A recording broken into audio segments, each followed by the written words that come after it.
You had to give me the one most bestest 12th Doctor one-part episode of his run, and no, you really can't have listened, that's cheating. You'd probably give me the Mommy on the Orient Express, or Oxygen, which sounds like communist propaganda, but okay. Haha, not going down that rabbit hole yet. Dun dun dun. Anyway, one of the best episodes of the series, partly because of the surrounding mystery we never really get answers to. I mean, we only get enough info to keep the Doctor alive from Foretold. So today I'm going to attempt to answer the two biggest questions left in the episode. Exactly who is, well, was Foretold, and mainly, who the hell is Gus? Oh, and by the way, spoilers for this episode, but duh. Okay, let's go. So, the first question, who's Foretold? And honestly, I think the answer to Gus's identity lies in this, as I mean, Gus seems to have some serious mommy issues. Bada boom, ching. Okay, so anyway, I believe that Gus was in fact a Time Lord, or rather a near-evolutionary predecessor to the Gallifreyans we see today. Why do I think this? Well, firstly, let's look at the killing method for Foretold. After the arbitrary 66 seconds you have to live, Foretold wraps his hands around your head, and well, poof, you're done. And does this remind you of anything? Because it seems a lot like the way other Time Lords use their mental powers. You're gonna have to trust me. I need to find out what they're looking for. There's only one way I can do that. Won't hurt a bit. Fireplace man, you are inside my mind. Oh dear, Annette. You've had some cowboys in here. Only way, I'm going to show you something, but shh, really, shh. Oh, I'm going to regret this. Okay, right, first, general background.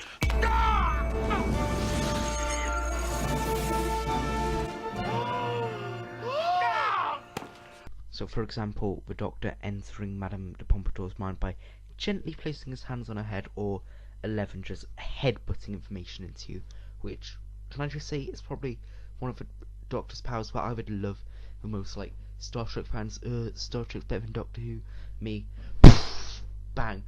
Either they realise they're so wrong, or they get headbutted so hard they get knocked out. Either way, I'm benefiting society by getting rid of a Star Trek fanboy who actually thinks it's better than Doctor Who.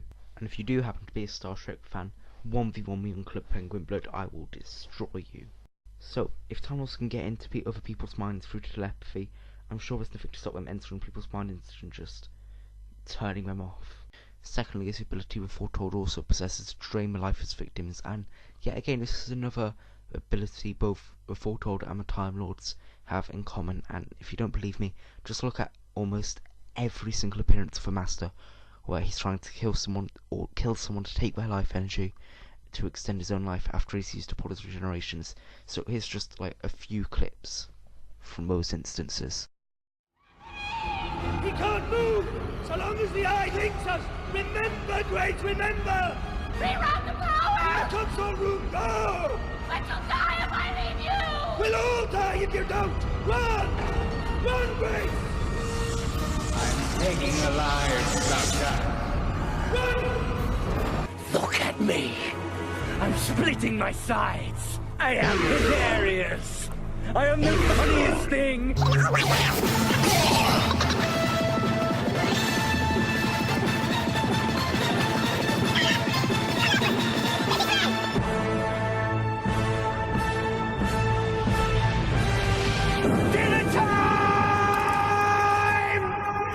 So with the Time Lords being the only humanoid species in the show with abilities that match those of the Foretold, they're a pretty solid bet for the species of the monster.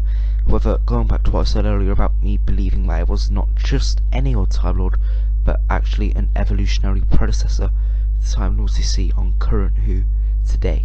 And that is because I believe the Forgotten War the Foretold was forged in was in fact the first ever Time War. Now, to those who haven't spent afternoons poring over Doctor Who wikis, the first Time War isn't something I just pulled out of my arse. It was an extended universe war between the Gallifreyans and a vampiric-like species that was started when Rassilon created a portal thingy in an experiment to another part of the universe where a bunch of creatures with vampiric powers lived. Now, note two things here. Firstly, the extended universe of Doctor Who is freaking amazing, and secondly, the fact that it wasn't Time Lords who thought it was Time War, but Gallifreyans, because at this point, Gallifreyans weren't masters of time, they had primitive time travel technology. They had primitive time travel technology, but they had no control of it, and their main strength as a species lied in their telepathy, which was used by Gallifreyan cults of women to rule over the planet for thousands of years. Extended universe, I would say weird, but it's pretty same for a Doctor Who backstory. And furthermore, I believe that at this point in their species, Time Lords weren't able to regenerate, because they gained this ability through prolonged exposure to a time vortex, and they'd only just unlocked time travel at this point in their history. Hence, foretold.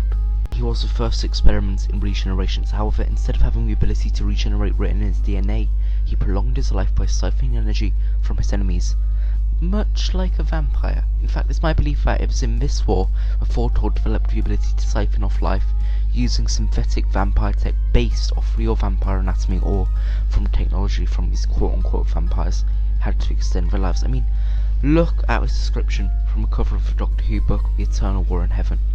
Quote, "So powerful were the bodies of these creatures, and so fiercely did they cling to life, that they were impossible to kill." End quote. Sound familiar?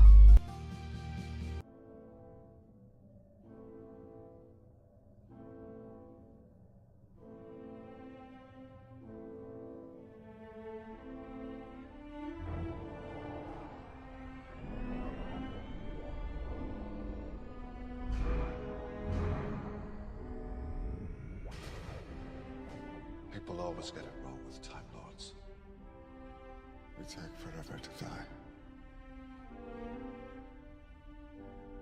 Even if we're too injured to regenerate, every cell in our bodies keeps trying.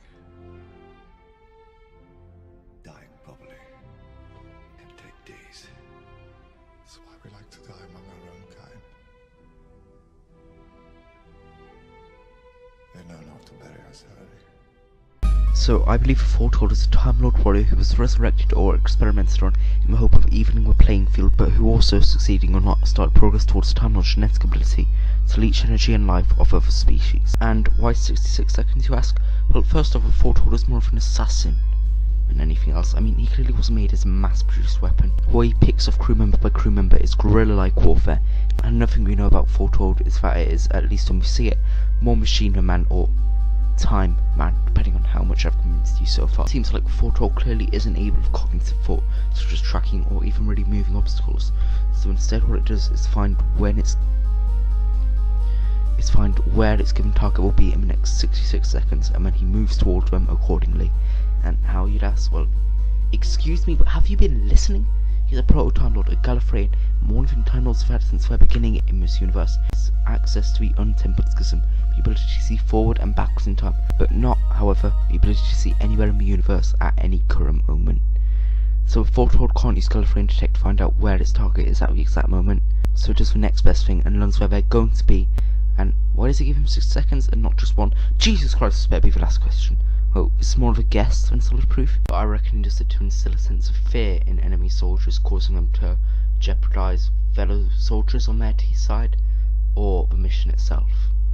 Okay, so after this dark period in Gallifreyan history, it's my belief that Foretold gets hushed up like Warzone, and he stays happily with his little flag in a secure Gallifreyan army base until his planet needs him once again. And need him once again they will, when the prophesized end of Gallifrey comes to town, the Hybrid.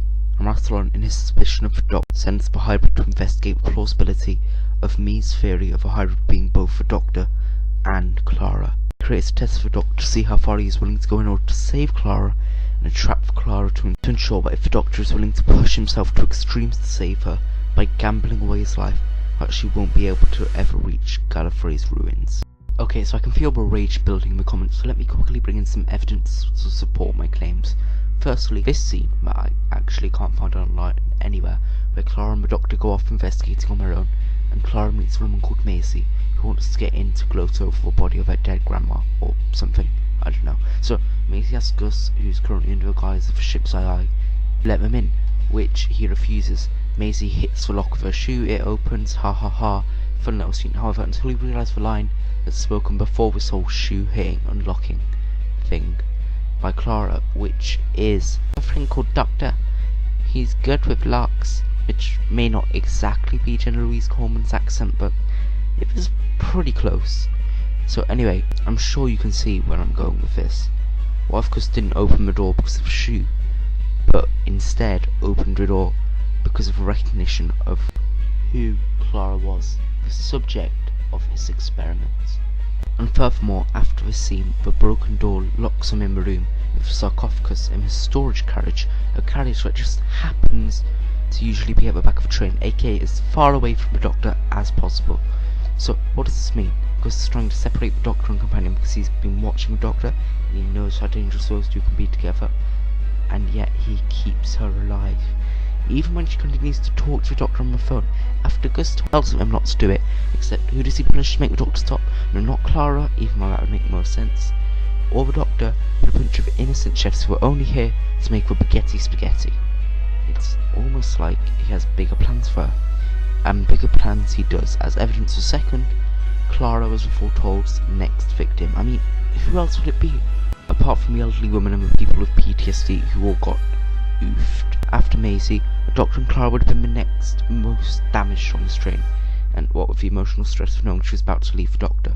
And if the Doctor was on the list next, he would definitely have gone before the third victim, who was considered weak because of his PTSD. And I mean, if that's the category, the Doctor automatically wins. The Doctor has all the PTSD. He's like the master of it. He is PTSD personified in a character. So Clara was next, and Gus knew that Clara would be fifth. Having given the Doctor enough time to get to grips with his foe, he then tested his hybrid theory by attacking Clara, seeing if the Doctor would be able to let her go. And did he? Well, he risked his life just to get a slightly better shot of saving Clara in the hope the adrenaline rush of near death would help him solve case quicker, so I'd say no. But luckily the Doctor beats Foretold at literally the last third of a second by surrendering to the ancient soldier, finally allowing him to end the war. Except, well, it was the last third of a second when the Doctor mentioned this, and it's a bit convenient, don't you think? Unless, of course, it wasn't the Doctor's surrender that saved him, but merely the surrender of his life that doomed Clara in Face the Raven. In other words, having proved his hypothesis that the hybrid was the Dr. Clara, Rassilon recalled his hitman, and in the same move inspired Clara to sacrifice her own life, having, as President, the ability to save us through unlimited access to a web of time and the untempered schism. And then, why didn't he warn the High Council not to let Clara onto the planet? Well, because like everyone else on the planet, they didn't like being brutally oppressed for some reason. Now, my final evidence the third, evidence 3, the re-evidencing, I'll stop, is how similar the Foretold looks to this fly guy from Heaven Sent. Ba-da-boom, ching. Admittedly, you can't see much from this picture, however these two zombies look very alike because, well, they're zombies. But if Foretold can siphon energy off its victims, why does it still physically age like that? It's weird, unless it's a disguise to make the Doctor feel even more threatened, seeing a diet version of his worst nightmare, a nightmare the Time Lords know very well. So, in conclusion, the Foretold is an ancient augmented Gallifreyan soldier from the First Time War, which was against freaking vampires, and is an attempt to even the battlefield for Gallifreyans without regeneration abilities, who was hushed up by Rassilon until called on again by Gus, aka Rassilon, or at least a loyal follower of Rassilon, who sent him to investigate the plausibility of the Doctor and Clara being a hybrid together, until Gus figured out this was indeed true, and setting a trap for Clara to kill her in Season 9, which should redeem Rassilon's character a bit, at least in certain parts of the fanbase's eyes. Thank you for sticking through all this. If you want more nerdy videos like this about Doctor Who and other topics, but mainly Doctor Who for the start of this month, because, oh my god, Series 11. Subscribe and then go back in time to create a different account, and subscribe again at the same time to give me 2 subs at once, because I'm a thirsty ass bitch. I mean, I'm new on here and I'm passionate about video making. Anyway, thanks for watching, so in the description, and bye.